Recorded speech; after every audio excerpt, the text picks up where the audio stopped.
Okay. Now we are going to go into a little bit more about supplemental information that isn't really highlighted in the plan, but it is important to understand them, to understand the context of this plan and the area that it is developing on.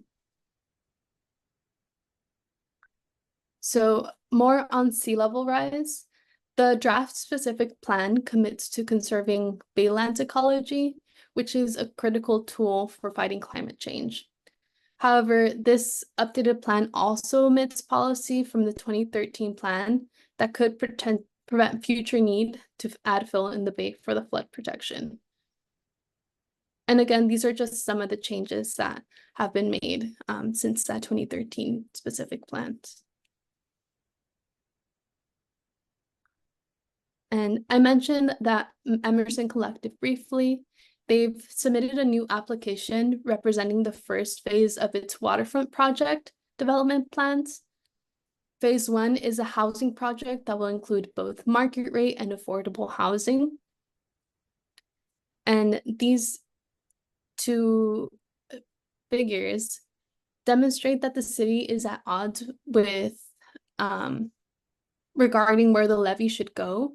Instead of locating the levy next to the waterfront project, which is this image on the left over here, Emerson wants the levee to be built further out in the marshlands where the current Bay Trail is. And this is just one of the examples of projects that are being proposed in this specific plan area. And as new proposals for projects come up, we just want to encourage residents to think about one, is this new project keeping community needs in mind? And two, are the proposals following the guidelines and policies set by the city in this adopted specific plan?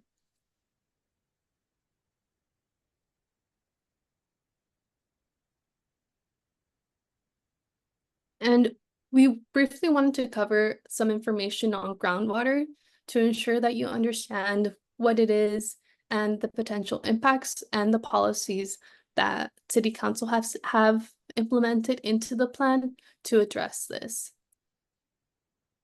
So shallow groundwater is water from rainfall that is stored in soils near the ground surface.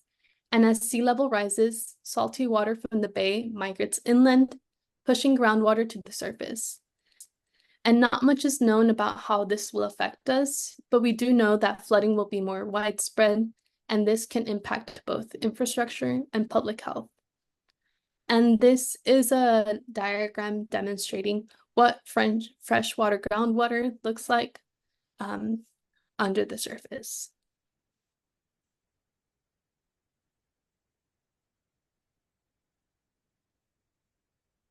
And the second image shows the potential impacts of groundwater rise, which shows that as water rises, you can see those impacts on the creek, on sewer pipes, and on polluted sites. And as mentioned here, groundwater can come up into contaminated soils, causing the contaminants to move on or in the groundwater. It can even change the directions of flow. If you want to learn more about groundwater, you can also turn to our Nuestra Casa Noticias on groundwater to provide more information about groundwater rise and the potential impacts.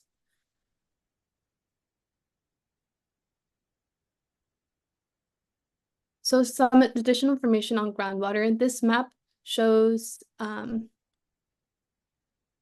the flooding a 1% annual chance flood would do to the city of East Palo Alto. So this shows that it would inundate roughly a third of our city. And highlighted in red over here is the area of the plan. And these color codes demonstrate the type of flooding that would occur in these areas.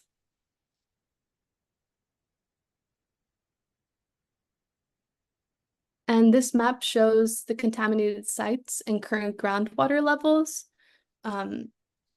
These yellow dots across within this boundary are these contaminated sites.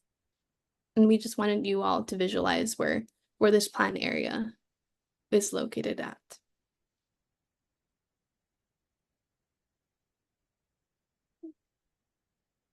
And within the specific plan, the draft, it does list the kinds of assessments developers are required to do for groundwater contamination and the remediation or mitigation plans.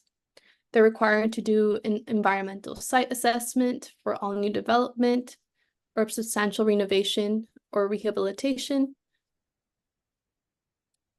They're required to do a risk management plan for projects located on sites known to have or potentially have contamination.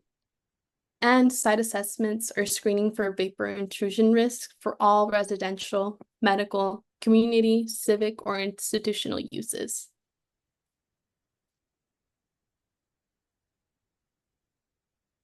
So I know we shared a ton of information with you all today in regards to this specific plan, but we wanted to go back to the key community goals that guided this plan.